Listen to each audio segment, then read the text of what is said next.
of institutional knowledge and time-tested approaches, while I had thorough knowledge of those theories from my education. So I built this clinic to incorporate all those things and make something that is useful. From my conversations here so far with Sarah, Patrick, Kelly, and Corbin, I know that there is a wealth of knowledge here among the volunteers, and I'm so excited to get to know you, learn from you throughout the season.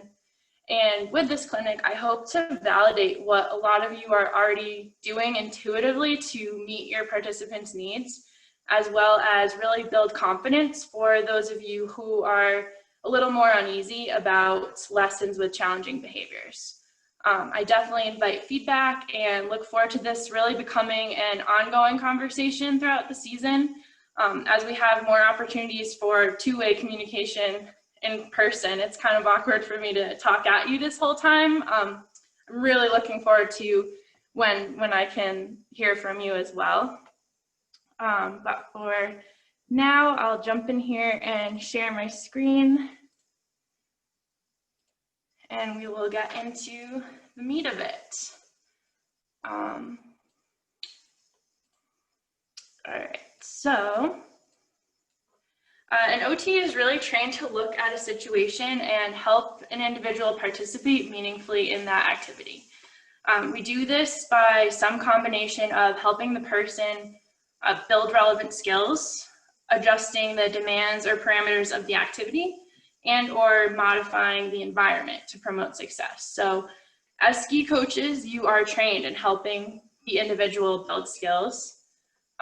As adaptive ski coaches, you're trained in adjusting the task to meet that individual's needs. So that's all your equipment lessons and things like that. The part that may not always be as clear is how to adjust the environment for learning and tailor the way you interact and give directions for each individual student. So this clinic will introduce those theories and provide some concrete examples for how to use these concepts on your Eagle Mount lessons to create that best learning environment.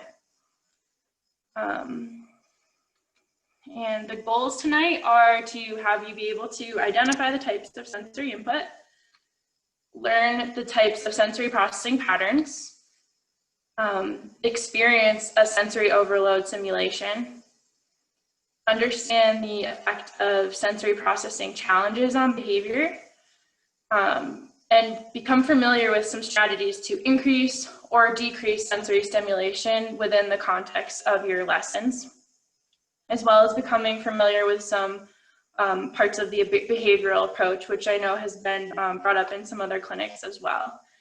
And ultimately, I hope that you have a basic level of comfort with addressing your students' needs. Before we really dive in, I want to get a sense for where everyone's current level of comfort is with this topic. My guess is that people are really coming from a variety of backgrounds and will have a varying level of comfort. So I'm going to put up a poll question to get you thinking about how you feel right now, and should be available to you now. There will be several opportunities to participate in this way, as well as some breakout rooms. So I encourage you to use those. It really helps to interact with the material. And my hope is that this presentation will make a lot of sense, even if you haven't had much experience, but that there will also be takeaways for folks who have had a lot of experience.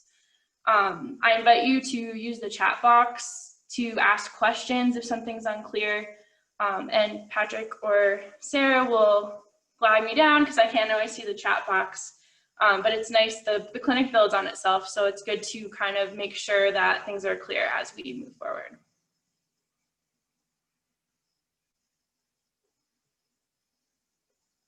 Just give people a little minute to answer here. Responses are still coming in.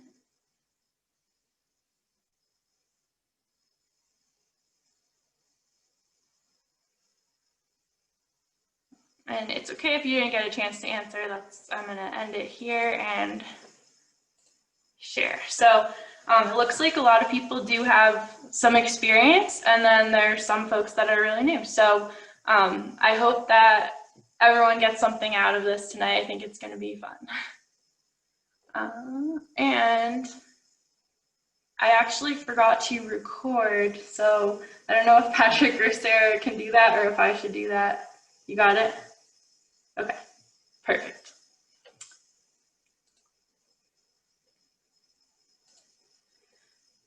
Okay, so why is this important? Many participants have sensory and behavioral challenges.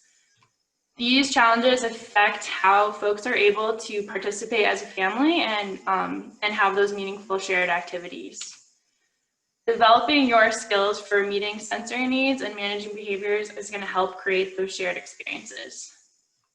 Being prepared for issues that arise make your lessons more fun and more functional.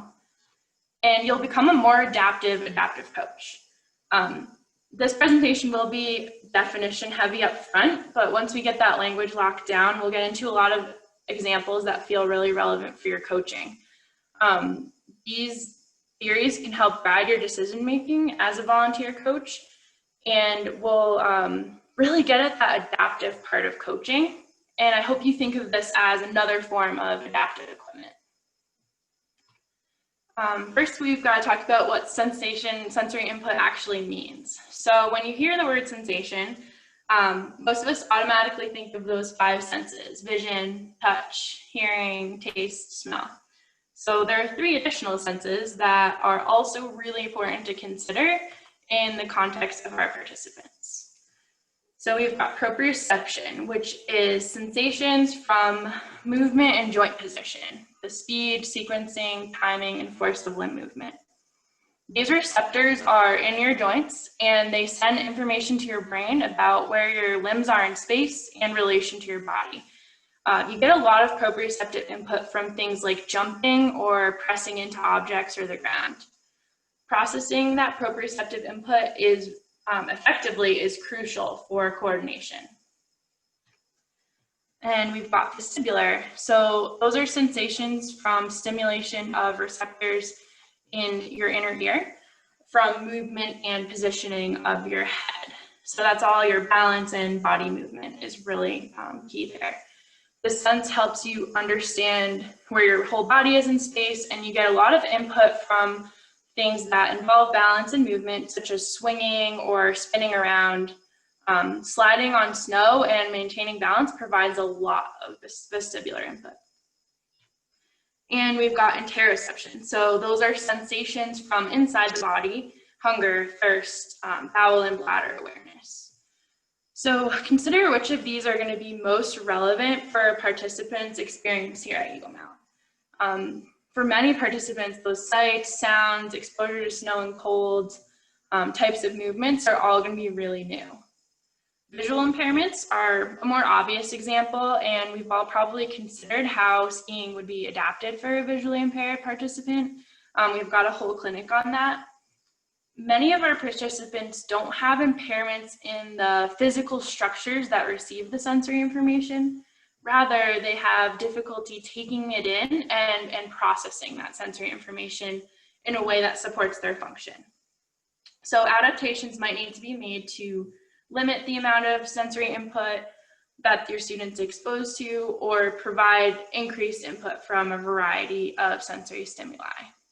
These needs are really individual to each student. So, for example, some might require such intense focus on balance and controlling their limbs that verbal cues would totally get in the way of performance.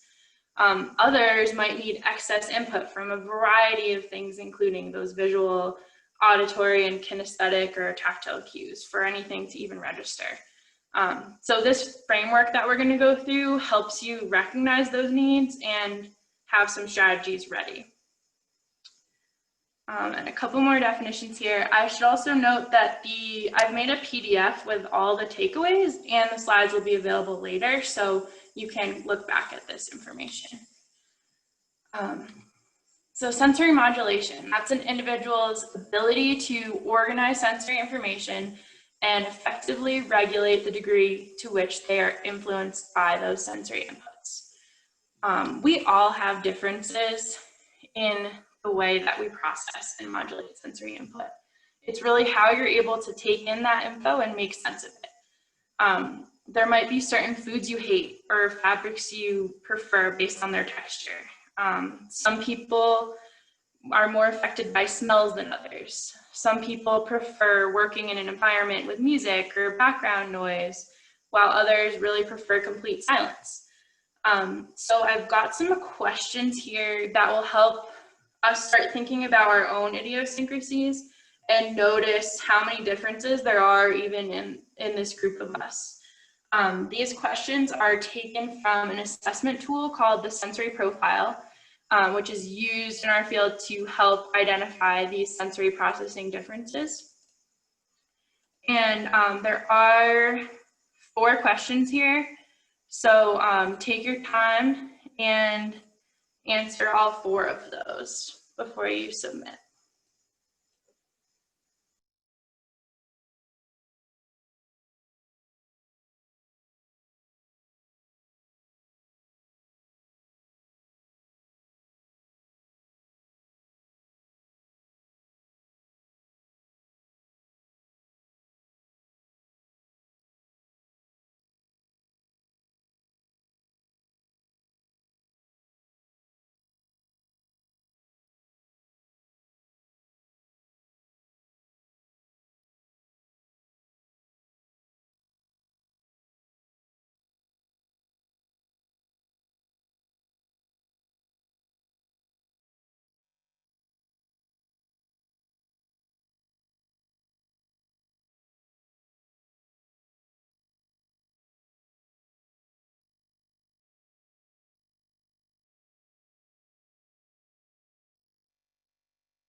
Okay, looks like we've got about 85% of folks in. I'm gonna go ahead and end it for the sake of time.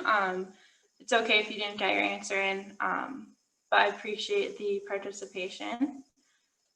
And so we can see here that we've got folks that are in all of these categories.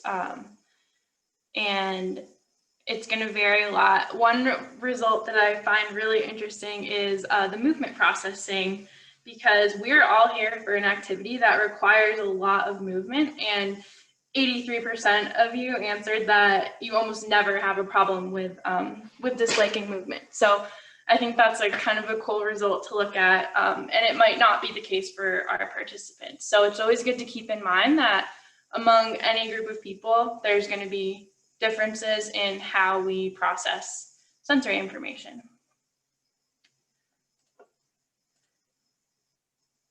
So the results from taking this full assessment that we sampled create your sensory profile.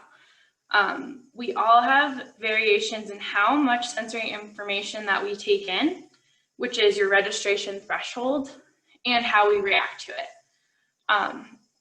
If a participant has a low registration threshold, they'll be taking in too much information from the environment.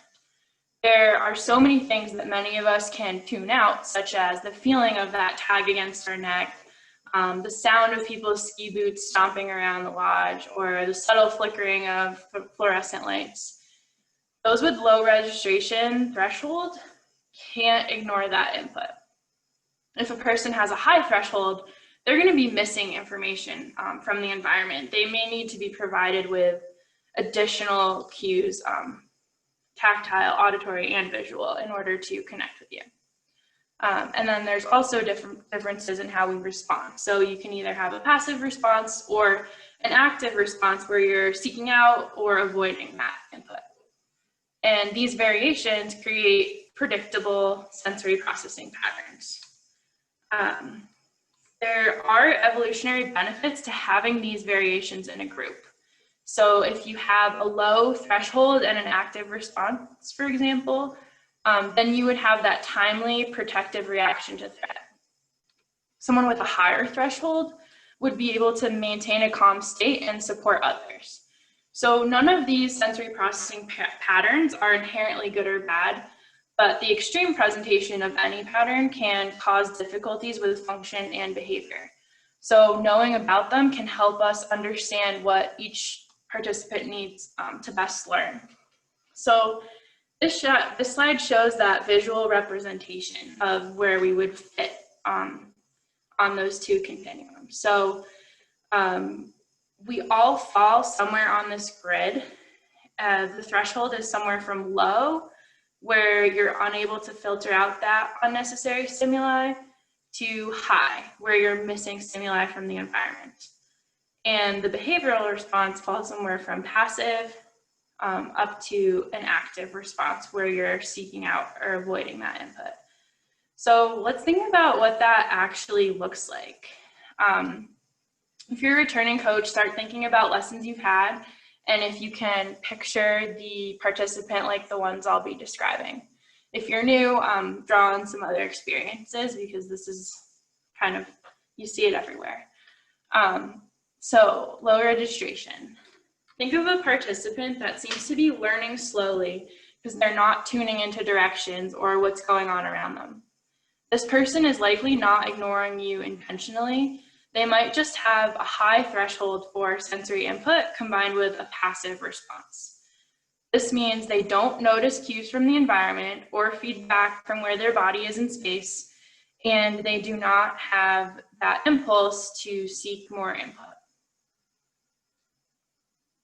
Now think about that participant who is touching everything in sight, seems really impatient, has trouble slowing down, trouble following directions. They also might seem to be ignoring you, but they're actively seeking out input to meet their needs. They crave more and more of it, and they might get it in ways that get them into trouble, such as jumping, stomping, running, spinning, making noise. This means that they have a high threshold for sensory input combined with an active response. It takes a lot of input to meet that person's needs, and they're actively going to seek out more, whether or not it's relevant to the task or appropriate. And both of these types on the top are going to benefit from increased sensory input, which we'll talk about later. Now picture that participant who seems really distracted. They can't focus on what's important.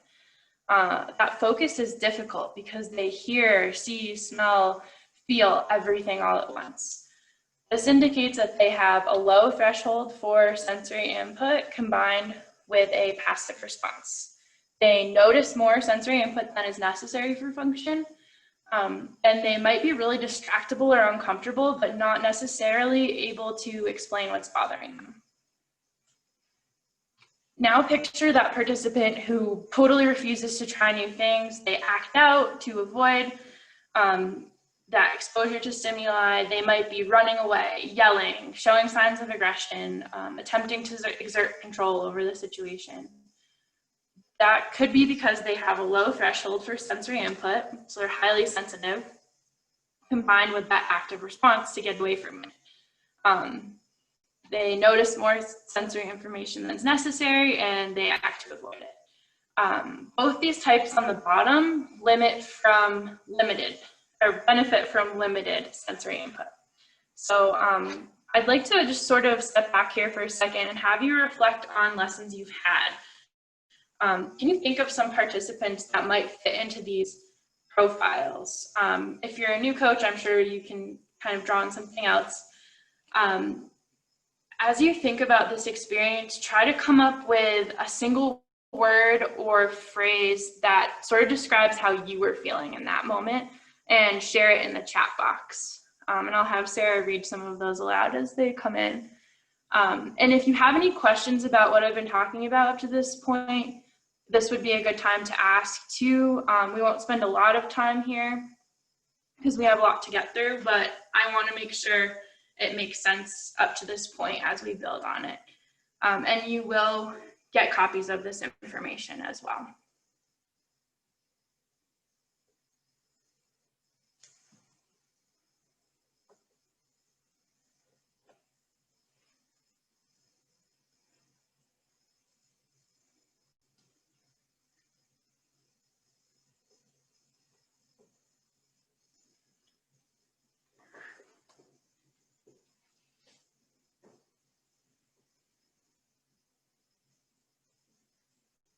So Sarah, are we having anyone in the chat box yet? Do you mind reading some of those aloud if they're coming in?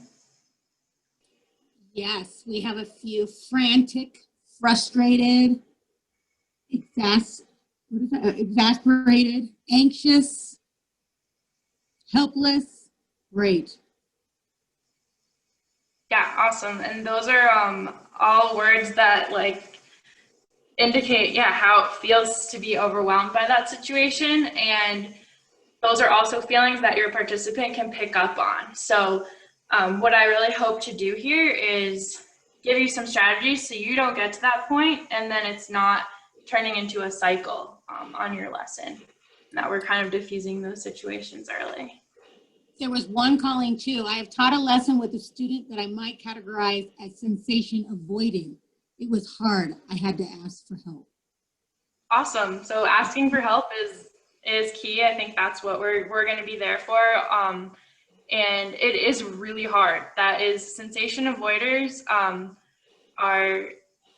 they're wonderful people often, and it's difficult to meet their needs. So we're going to talk about some strategies to help them out. But I find it really helpful to look at those behaviors and think where you can put them on this chart, and then you start to understand like where those behaviors are coming from. There's another good one, calling frustrated and loss of confidence in what I thought I knew. Mm-hmm. That is a good one. Confused, out of ideas, a lot of overwhelm, frustration. Awesome. Awesome. So the next part might add to some of those feelings, but that's kind of the goal right now. We're going to shift to an activity that will put you in the shoes of those participants. So if we were in person, we'd be doing this activity that was introduced to me by an autistic gentleman at the National OT Conference. He explained that this might feel kind of awkward or extreme for those of us that do process sensory information in a functional way, but it's similar to what everyday experiences can feel like for someone with a sensory processing challenges. So we would have gotten into groups of 5 and taken on these roles. So you'd either be a reader or a listener or someone providing a lot of overwhelming input. And the listener would then have to try to reiterate and restate what the reader was saying. So instead, I've created a video to represent these roles. I obviously can't provide the tactile stimulation virtually, but kind of try to imagine that pieces involved and that you have too many layers on or your boots are too tight or something like that. You'll be taking on the role of the listener, so try to retain what was read to you amid the chaos. You will be asked some questions after the video is over, so try to pay attention as best as you can. And I will have the sound up as high as I can. It might be a little bit hard to hear, but we'll give it a try.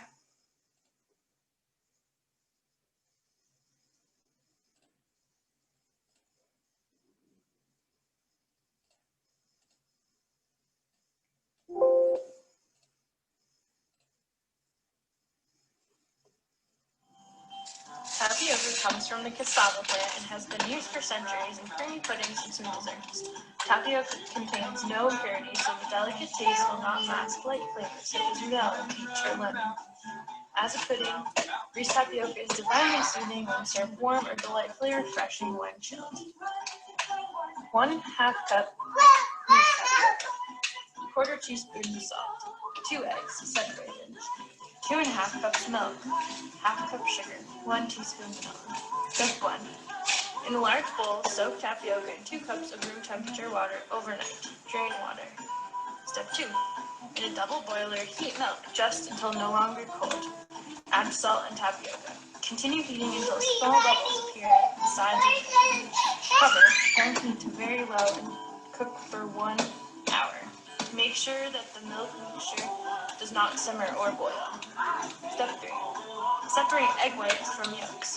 Beat egg yolks and sugar together until light yellow in color. Add a little of the hot mixture to the egg yolks and blend thoroughly. Then add the yolk mixture to the hot milk mixture, stirring constantly. Place the double boiler over medium heat and cook until tapioca mixture is very thick, about 15 minutes. Step 1. Beat egg whites until stiff. Slowly fold the egg whites into the hot tapioca mixture. Stir in vanilla. Serve warm or chilled. Make 6 to 8 servings. So I'm sure you are thoroughly overstimulated at this point, and I am going to now throw some questions at you.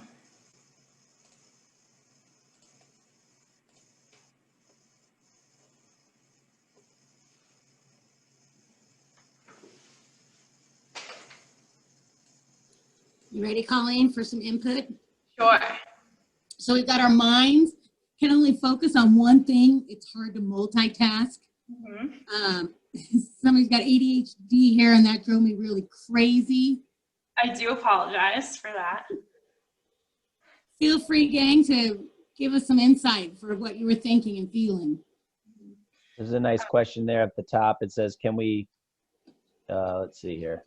Can we hope that some participants' registration threshold would raise over the season? Oh, that is a really great question. And that is something, generally, like, you're going to have the tendency to be in one of those categories, and that's just something that is part of who you are and how you interact with the world.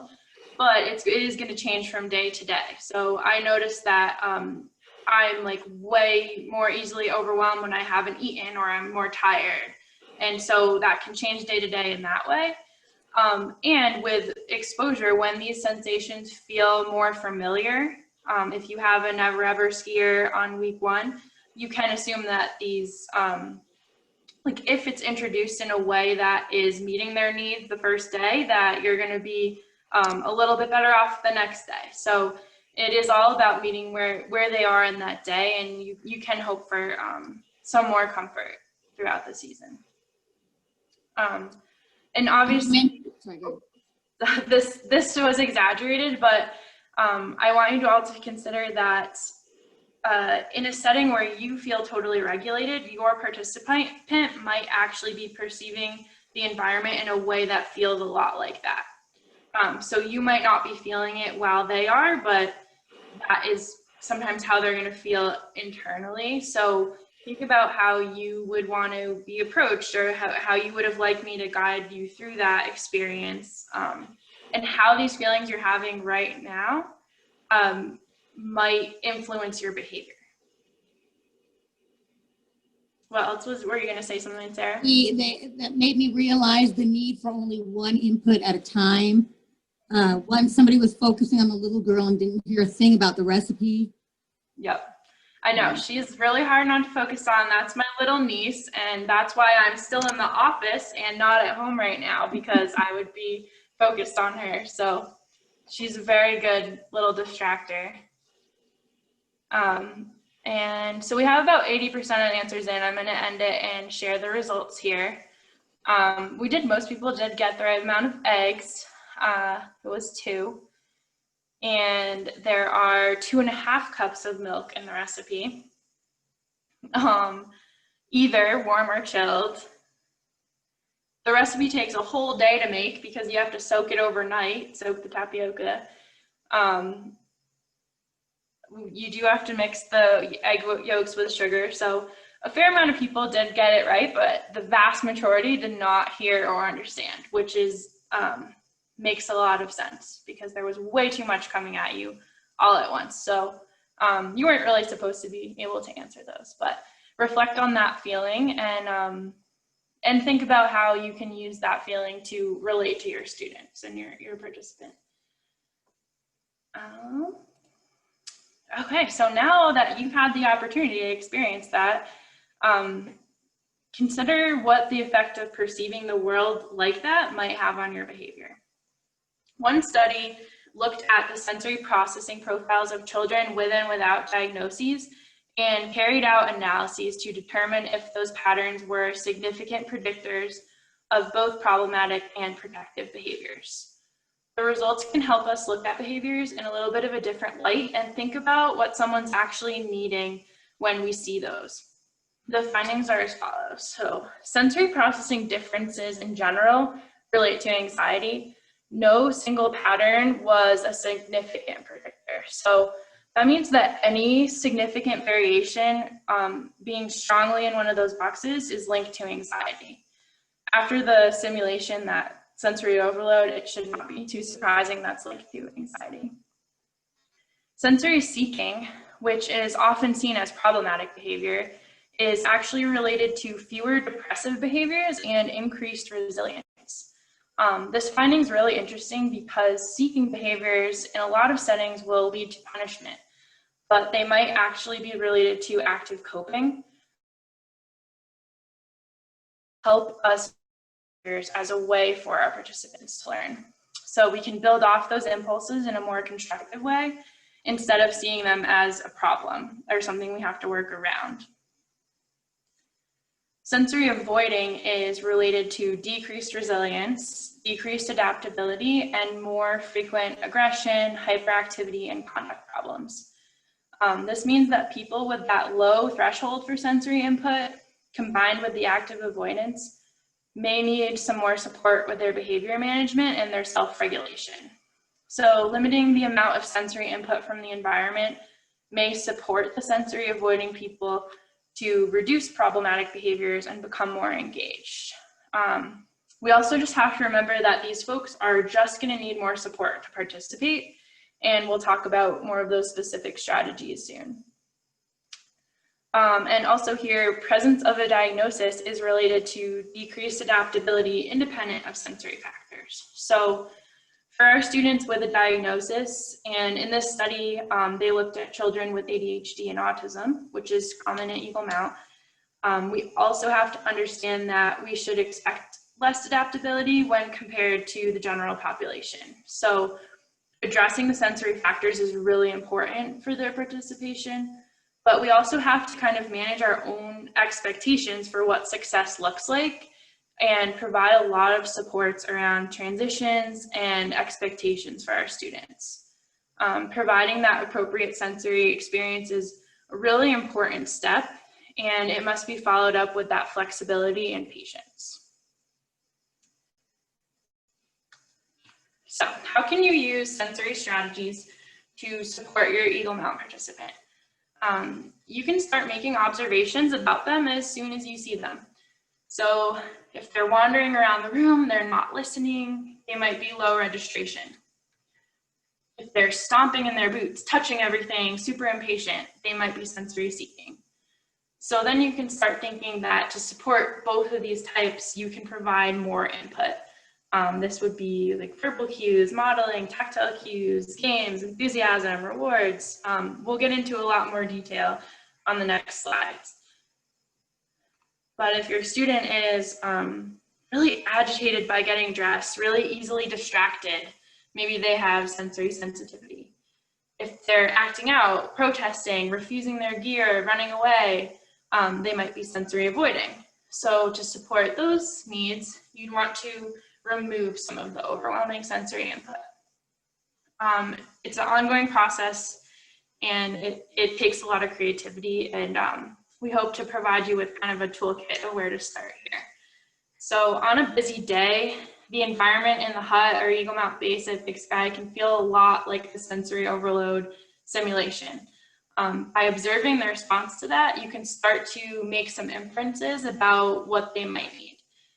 It's not always quick, it takes some problem solving, but using the sensory strategies helps a lot.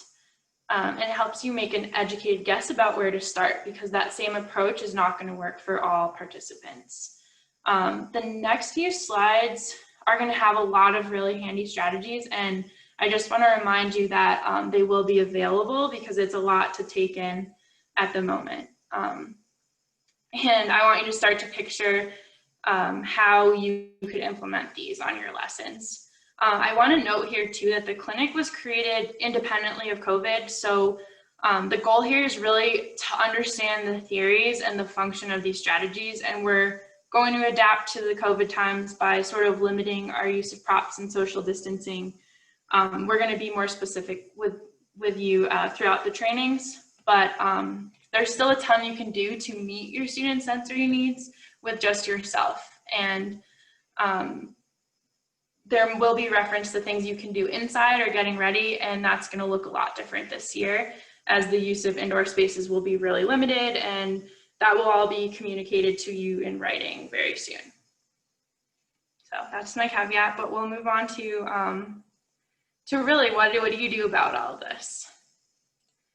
So first, we're going to talk about those two profiles in the top of the model. So those folks who are missing sensory stimuli, the low registration, and the sensation seekers.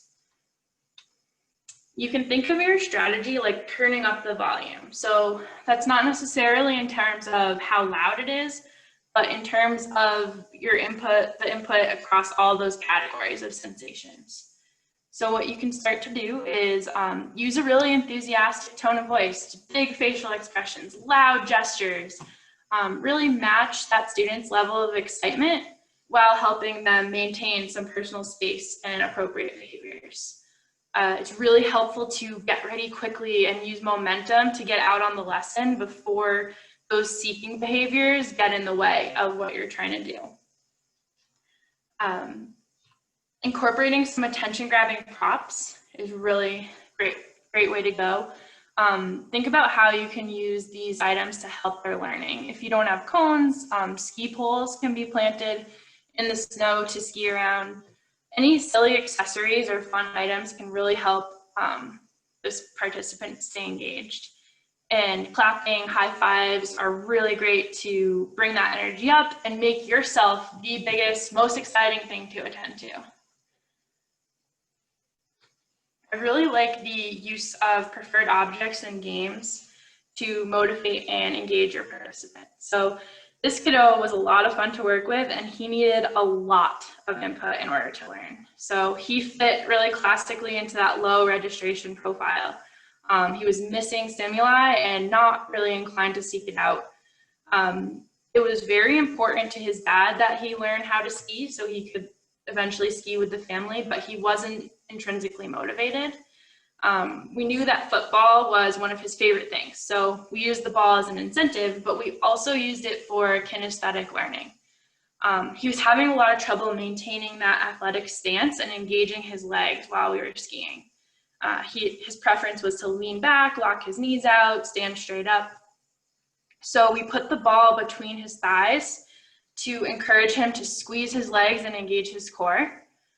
This put him in a way better position for skiing and got him more engaged in the activity because it was silly and weird, and it just kind of got his attention. And I had two footballs, so I could model what I was asking of him. And it was that combination of showing him what to do and showing, like, via the modeling visual cues, and showing his legs to do that via the tactile cues that really led to his success. And then after using the ball how we asked him to, he earned that opportunity to play catch, which is like what he wanted to do in the first place. Using games such as tag, follow the leader, Simon says, those are all great ways to engage your participant rather than framing things as a drill. And mixing it up throughout is really important. Even if you find something they like, it might only work for a little while, so you got to keep it fresh and offer some opportunities for surprises. The chairlift, I like to play games to keep them with me, like I Spy or this or that, telling riddles, jokes, songs, all those kind of things. And the active breaks. So to keep participants engaged, it's important to keep that energy up, even if you need a break from skiing. It also really helps break the lesson up, keep things fresh. Using outriggers to play snowball baseball is a really fun game, and it helps with your balance, coordination, focus, and it was just a lot of fun. This kiddo liked to earn points, and if he got a certain amount through the lesson, his mom would give him candy at the end. So it was really motivating, but the activity itself was also great for his ski skills. And then this little guy doing snow angels, he had a lot of fatigue and muscle weakness, but he was a sensory seeker. So he needed a lot of stimulation to stay focused. So to give his legs a little break, we would meet him at his level and get really silly with him. And he got a lot of input from the temperature and texture of the snow and just from our energy levels as well.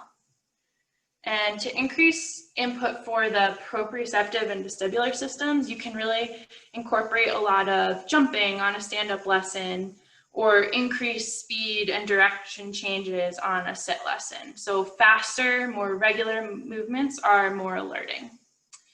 You want to allow for fast movement within the skill level. So always prioritize safety. And you want to use a combination of visual demonstration and auditory directions and kinesthetic or tactile cues. So providing multiple types of input will really help those with low registration and meet the needs of sensory seekers. So, this is all kind of listed out on the next few slides. So you kind of have all those examples at the ready. And now we'll talk about those two types of participants in the bottom of the model who are totally inundated with sensory stimuli. Those with the sensory sensitivity and the sensation avoiders. So you can think of this like turning down the volume across those sensations. For these folks, you really want to figure out which types of cues seem to be working best and use only one type at a time. So you can have them attend to your visual demonstration or your auditory directions or kinesthetic and tactile cues. If you overdo your communication, someone who's really sensitive to input can become overwhelmed easily. I had a participant who was completely uncoordinated if you talked to him while he was trying to ski. If instead I just skied ahead of him, he could visually attend and his body just started to follow my movements. Introducing anything verbal completely threw him off. So I started giving him some verbal instructions at the top of the hill and just stopping the talking while he skied, and he responded really well to that change. You also want to try to have only one volunteer providing those cues at a time and maintain like a softer tone, a predictable rhythm with your speech. You also want to avoid the distracting areas. Choose some quiet spots to practice skills. If you're having some of those reactions we talked about earlier with a sensory avoiding participant, such as the yelling, bolting, the aggression, you want to assist them in moving to a quieter area. You can allow them to walk away safely. Don't allow bolting across the room or out the doors if you're inside. Create those safe boundaries while allowing them some space because they may genuinely need it in order to calm down and be with you again. You can also provide a specified amount of time with some relaxing items like the bubble lamp, preferred toy objects, squeezing a stress ball. This is something that we are still working on the details for how to approach during COVID. Participants might even have their own comfort items, so that's something you can ask at the beginning of the lesson of the family. Your timer always is going to be one of the most effective tools that you have. When you're stuck somewhere, it's amazing how putting that onto like this other objects instead of yourself telling them what to do really helps with moving along. And I want to also note here that the hut at Bridger in its makeover has had the 2 rooms built to become sensory rooms. I don't know when this exactly is going to happen, and we'll provide a lot more information when the time comes about how to use them. But the plan is for one room to be designed for turning up the volume and the other for turning it down. So eventually you will have those as an additional tool, and they'll be set up to support you in implementing the strategies from this framework. And then in terms of motion, for decreasing sensory input, slow, consistent, linear movements are the best for turning down the volume. So this can look like wheeling around in a wheelchair, rocking in a rocking chair, taking a walk, or you can do it with your skiing.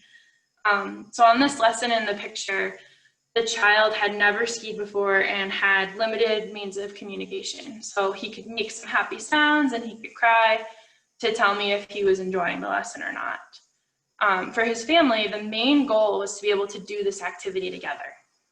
His mom was not very comfortable on skis, so I frequently had to stop on the side of the trail to wait for her. In these moments, the child would begin to cry.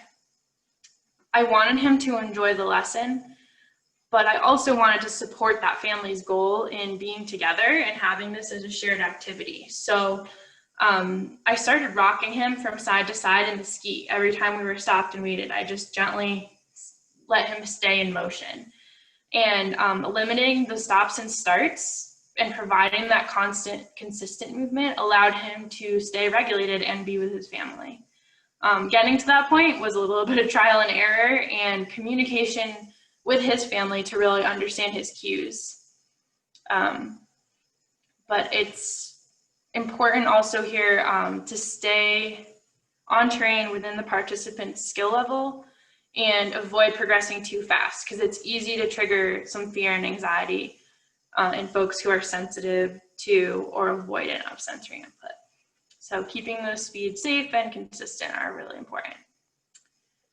And with permission to touch, it is sometimes really helpful to provide some firm, deep pressure on the hands, arms, and shoulders.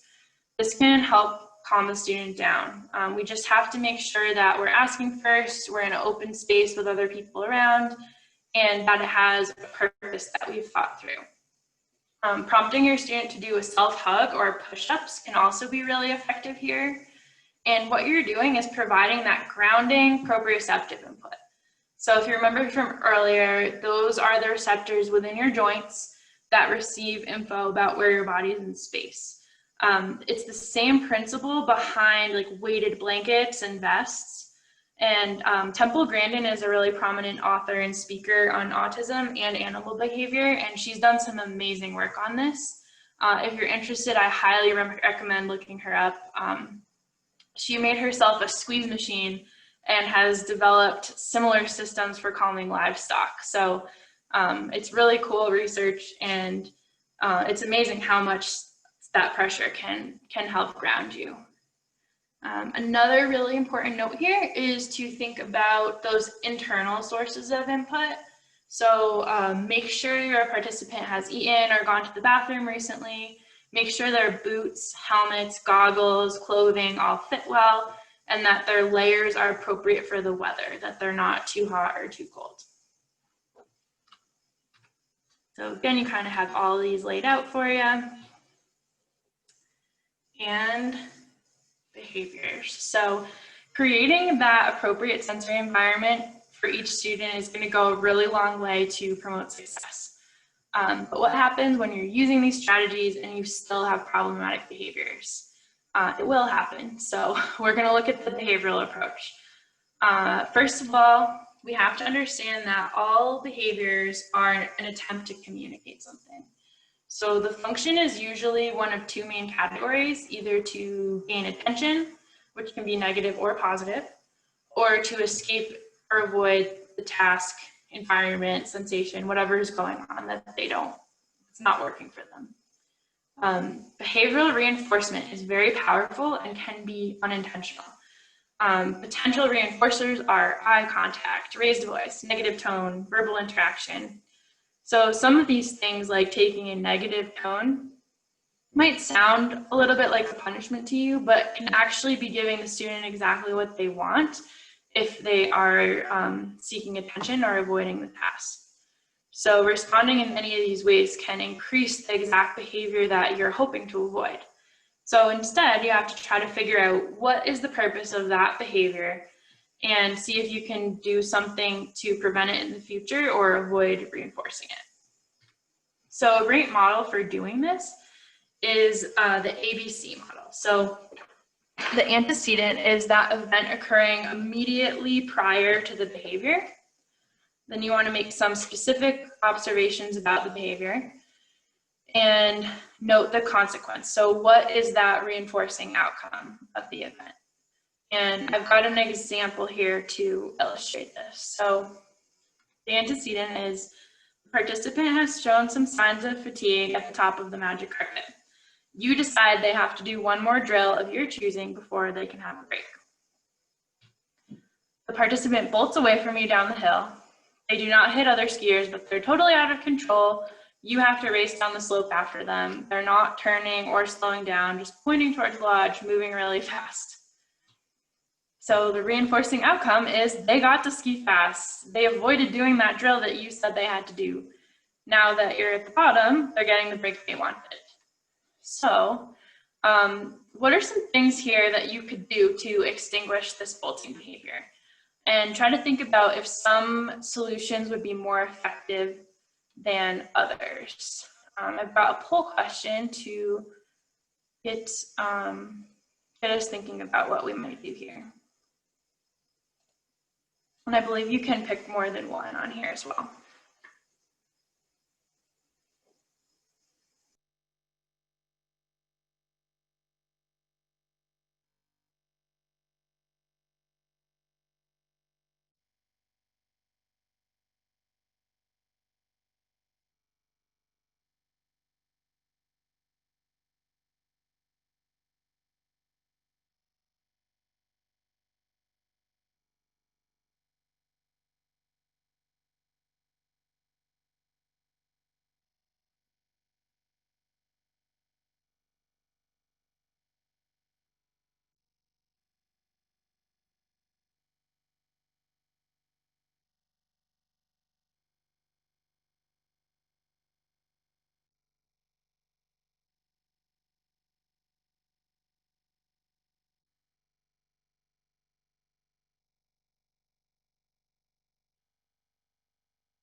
Okay, it looks like got about almost 90% of folks have had a chance to answer.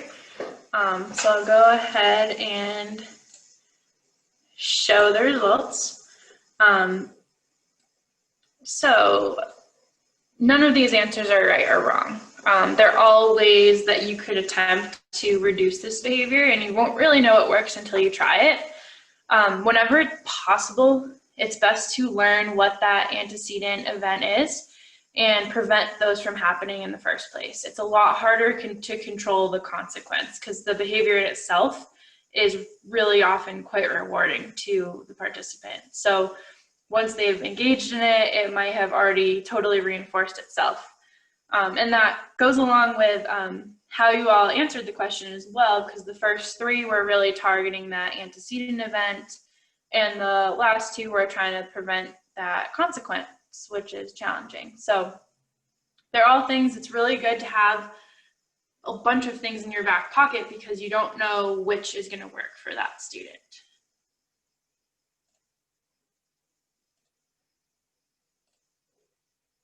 Okay, so here we have just some principles to follow that help you prevent those problematic behaviors, and these will also be in the PDF summary, so you can refer to them later. But it's really helpful to match the demands to the student's abilities. So if something's too hard, they're bored, they're frustrated and you get behaviors. If it's too easy, they become bored and you get behaviors that you're not wanting and that aren't functional. So keep it aligned with their abilities. Share control as much as you can and offer choices to the participant. Provide that environment for success. So all those sensory strategies, those types of cues that we talked about. Clarify your communication. So use really simple language, simple gestures. I've got some ideas about the language and communication on the next slide as well as clarifying your expectations. Make sure that your participant knows exactly what you expect of them.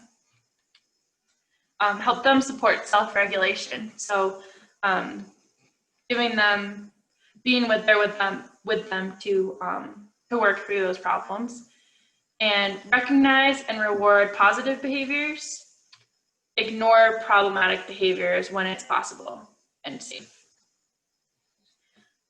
So adaptability is something that many of our participants struggle with. So we want to think of some ways to help clarify those expectations and support self-regulation with our students. So these resources are going to help you do that. The key thing is making things very predictable and clear. And you could do that with a picture schedule or social story, as well as using first then language. So if you haven't seen a picture schedule, this is sort of what it looks like, and I'm going to make sure that we have these available.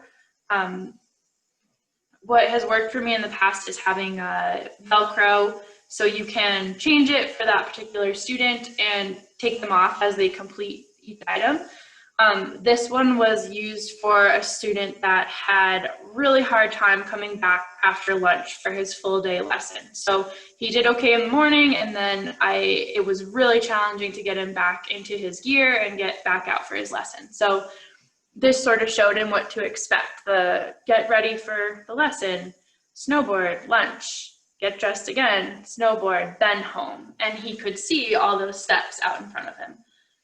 For some participants, you're going to need a lot fewer steps at a time, and that's when that first then language is really helpful. The concept is really simple, and it only uses 2 steps at a time. So you don't even need to have the tool with you to use it. You could say first skiing, then game, or whatever reward is appropriate for your student. The less explaining you have to do, the better for transitions. So it is even more effective than saying, first we'll go skiing and then maybe we can play a game. You want to be concrete and use the most simple language possible, which is especially important for those with the cognitive delay as well as the sensory and behavioral challenges. And rewards can be stickers, games, songs. It doesn't always have to be something tangible. It can be an activity or a song they like, which is really easy to implement. And again, that timer really helps if you're stuck on something, or as a way to have a really predictable break and then return to your lesson. With all of these strategies, consistency and follow through is very, very important. So any rewards that are offered should be achievable. If you offer it and they meet the expectation, you really have to follow through, or it will create worse behaviors. Don't make the stakes too high, because skiing is supposed to be fun. So if you offer something, make sure you're delivering it. So remember, offer those choices when possible. Keep the demands within their level of ability. Have expectations be really clear, and focus on that success and positive behavior. So your role. As coaches, you are the most valuable resource, and there's so much combined experience here.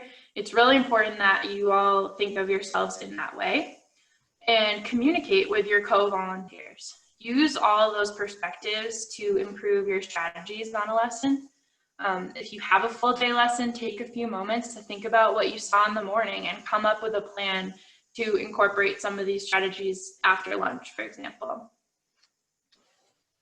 When you find something that works or doesn't work, put it in the note. Don't forget to document what you've tried. This can be as important as the ski skills for helping our students progress. If you notice that they're motivated by other people, or they prefer only visual cues with less talking, these are really important things to include. Look at the previous notes and be prepared with some strategies that have worked in the past. Make sure you're checking the notes so you're not reinventing the wheel with each lesson. And also, since you do have the language for all these concepts now too, these are questions you can ask the family members of your participant. they are likely dealing with this across all settings. And so a lot of families kind of know how to use these strategies and use this language. So go ahead and ask the family member when they're dropping off their student if there's certain sensory or behavioral things that work. Hold your participants accountable in order to promote independence. They don't have to be your best friend. So holding participants accountable doesn't always feel the best, but allowing them to get away with challenging behaviors ultimately does them a disservice. So sometimes in order to promote independence, you really have to challenge a participant and hold them to a higher standard. Simply finishing the lesson with them liking you is not necessarily the goal. So provide some clear expectations and hold them to that standard in order to allow them to grow. And seek out support from staff and other coaches when you're stumped. So be really willing to ask for advice from others. The staff's always willing to help out and back you up, and we can connect you with other volunteers who have experience to share. Our main goal is to make sure you feel supported with the best information and make your lessons go smoothly. And we all get stumped, so there's no harm in asking for help when you're having a hard time with somebody. Okay, so now we'll take a moment to work on a case study and put these strategies into action. I will read it aloud and provide it in the chat. We're going to split up into breakout rooms so that you can have some smaller conversations and get a little break from me talking at you the whole time, and everyone can have a chance to contribute. So go ahead and once you get in your breakout room, you can choose someone to report back to the larger group as well. So your case study, I'll paste it into the chat so you can see it while I'm talking as well. Let's see. Okay, so you have the questions there as well. The case is at the beginning. Hopefully you can all see that now, but you have a 15-year-old male. He has Down syndrome. Your participant becomes frustrated and repeatedly sits down while you're instructing him on a gentle slope. He does not have good safety awareness, and he sits in spots that are potentially in the way of other skiers. You notice that whenever you touch him on the back to guide him, he leans into your hand and just sits right down. So in your groups, sort of discuss what you think might be causing that behavior. Think of some sensory strategies you could use with the student. Think of some behavioral strategies, and have a bunch of ideas, because you don't always know what's going to work right away. And we'll take like 7 minutes or so, 7 to 10 minutes in the groups, so everyone gets a chance to share, and then we can circle back. And this is sort of the last part of the presentation, so we're getting there to the end. Sarah, can you help me distribute folks into breakout rooms?